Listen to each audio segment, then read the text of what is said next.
So Dynamo stunned, 1 goal in 6 outings, and a fan base out for blood. Hey, so is Dynamo in free fall or just facing teething problems under new management? We saw Mablanyo, given the job on a permanent basis. So what is really wrong here? I think this is just Dynamos being Dynamos in the current context of where football in Zimbabwe is.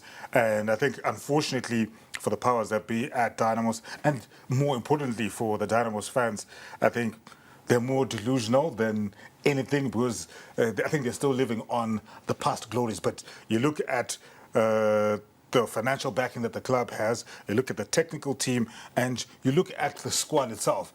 I don't think outside of the name Dynamos, if you were to translate that and put it and say this is Manica Diamonds, nobody would be giving that team a chance.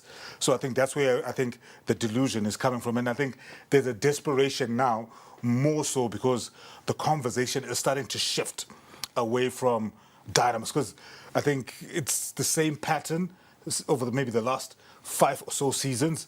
I think you're going back to maybe about 2019. I think around 2018, 2019 was the last real time, I think, where they were competitive. I think under Jiraya, I think that's the last real time they were competitive.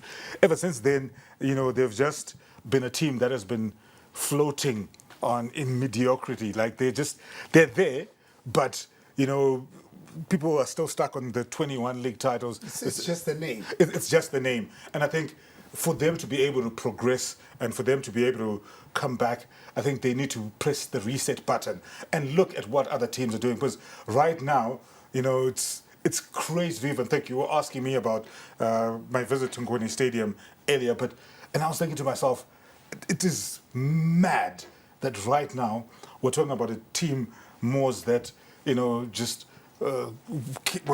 managed to work their way into the league, via the ZPC Wange franchise. And yes, they've had a good start to the season, but I think very few people will put Dynamos as favourites, even the staunch supposed 7 million. So I think where Dynamos are right now is a difficult space to be in, especially with where other teams are, because I think where Dynamos are missing it is Dynamos are sort of relying on the perception and maybe the goodwill and their historical success. But you look at teams like Moors, you look at Scotland, you look at Zimbabwe, you look at Ngezi Platinum Stars, you look at FC Platinum Stars, FC Platinum, I mean, they have done the right things from an organizational structure perspective. Okay. The way the club is run, where the money is coming from, their recruitment policies, what they're trying to do in terms of their club infrastructure. Dynamos is just saying, they almost feel arrogant and entitled to say, we are Dynamo, so we're supposed to be doing more. But guys, are you even doing the right things?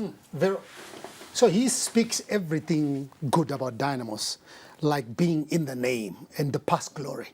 So when I look at the past glory, a team that big, or a team this big, only 1 goal, 6 matches? Is it the tactics that have gone wrong? The confidence, maybe from a player's perspective, or the chaos that he's talking about?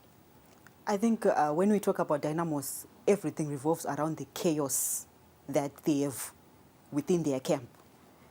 And that chaos eventually cascades down to the personnel that do duty on the field of play.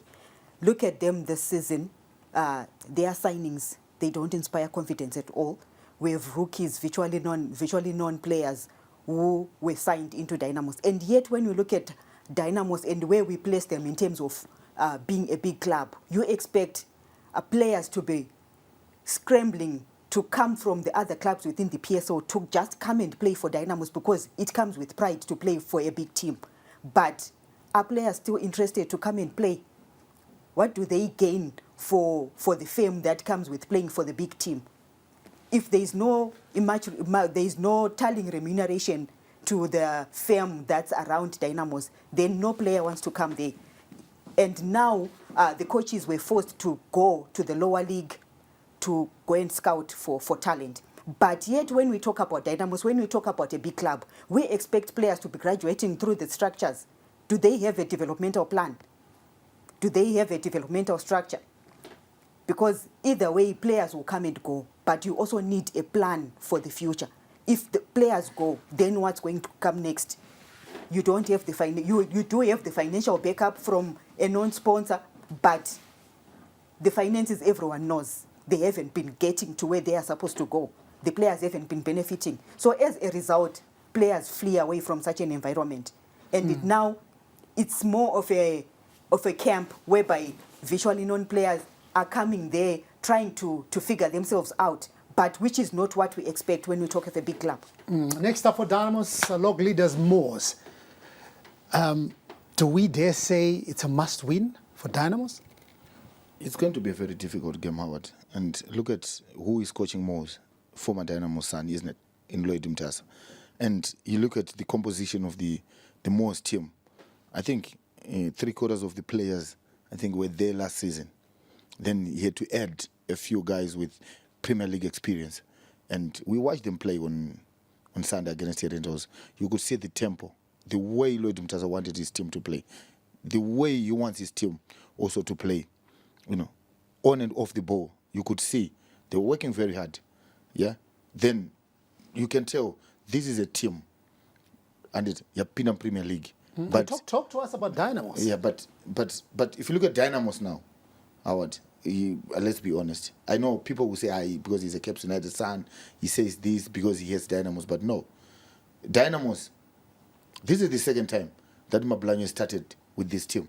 He finished the season as an interim coach. Whenever he's given a mandate as a head coach, they don't support him at all in the market. Remember that time he had to persuade Edward Sadomba to be part of the team.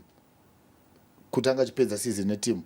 And then the following season, he just went out there doing trials, Kutawunzima players, because the executive didn't support him. And after 4 or 5 games, they start crying like what they're doing. Exactly the same thing. This is a replica of what happened before. And to Mablanyo, they have to support Mablanyo so that he brings out the best of himself. But now he's struggling. Now they want to chop him. But they are not looking at themselves. What have they done? Remember, this is a whole new team. All the senior guys left. It's only maybe Shadrack Nyawa, Chiwunga, Jalai, those guys, to be honest, very tight. Why? Because Ndoma senior and the young boys are looking at them. You can't have a Dynamos team that is led by Elton Chukona